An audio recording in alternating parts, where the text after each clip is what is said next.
ಬೇಕಾಗುವ ಪದಾರ್ಥಗಳು: 1 ಆಲೂಗಡ್ಡೆ, 1 ಕಪ್ ದುಂಡು ಕಡಲೆ, 2 ಈರುಳ್ಳಿ, 1 ಟೊಮ್ಯಾಟೊ, 3 ಮೆಣಸಿನಕಾಯಿ, ಸ್ವಲ್ಪ ಕೊತ್ತಂಬರಿ, ಅರ್ಧ ನಿಂಬೆಹಣ್ಣು. 1/4 ಚಮಚ ಗರಂ ಮಸಾಲ, 1/4 ಚಮಚ ಜೀರಿಗೆ ಪುಡಿ, 1/4 ಚಮಚ ಧನಿಯಾ ಪುಡಿ, ಅರ್ಧ ಚಮಚ ಖಾರದ ಪುಡಿ, 1/4 ಚಮಚ ಅರಿಶಿಣ. ಸ್ವಲ್ಪ ಅಡುಗೆ ಎಣ್ಣೆ.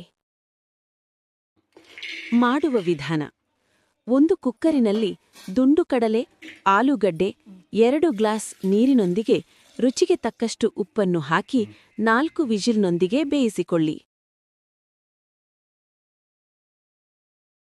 ಬೇಯಿಸಿದ ಆಲೂಗಡ್ಡೆ ಮತ್ತು ದುಂಡು ಕಡಲೆಯನ್ನು ಚೆನ್ನಾಗಿ ಮೆತ್ತಗೆ ಮುದಿಯಿರಿ. ಈಗ ಕಾದ ಬಾಣಲಿಗೆ ಎಣ್ಣೆ ಹಾಕಿ, ಎಣ್ಣೆ ಕಾದ ನಂತರ ಹೆಚ್ಚಿದ ಮೆಣಸಿನಕಾಯಿ, ಈರುಳ್ಳಿ ಮತ್ತು ಟೊಮ್ಯಾಟೊಗಳನ್ನು ಹಾಕಿ ಚೆನ್ನಾಗಿ ಫ್ರೈ ಮಾಡಿಕೊಳ್ಳಿ.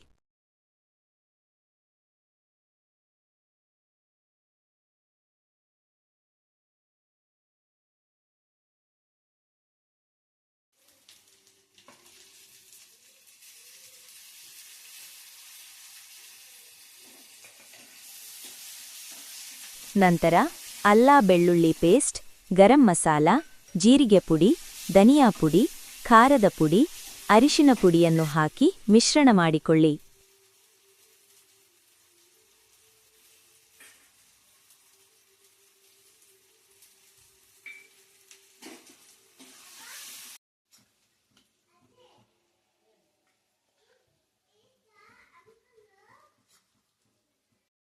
ಕೊತ್ತಂಬರಿಯನ್ನು ಹಾಕಿ.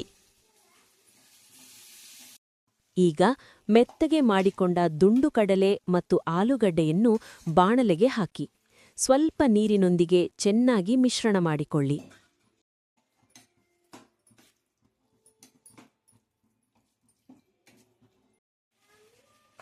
ರುಚಿಗೆ ತಕ್ಕಷ್ಟು ಉಪ್ಪನ್ನು ಹಾಕಿ ನಿಂಬೆಹಣ್ಣನ್ನು ಹಿಂಡಿ.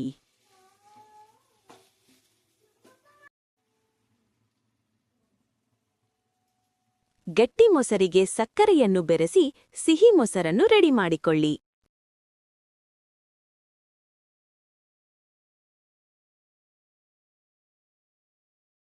ಅಗತ್ಯಕ್ಕೆ ತಕ್ಕಷ್ಟು ಸಿಹಿ ಮೊಸರನ್ನು ಜೊತೆಗೆ ಹೆಚ್ಚಿದ ಈರುಳ್ಳಿ ಕೊತ್ತಂಬರಿಯನ್ನು ಹಾಕಿದರೆ ಟೇಸ್ಟಿ ಅಂಡ್ ಹೆಲ್ದಿ ಚೆನ್ನ ಚಾಟ್ಸ್ ರೆಡಿ.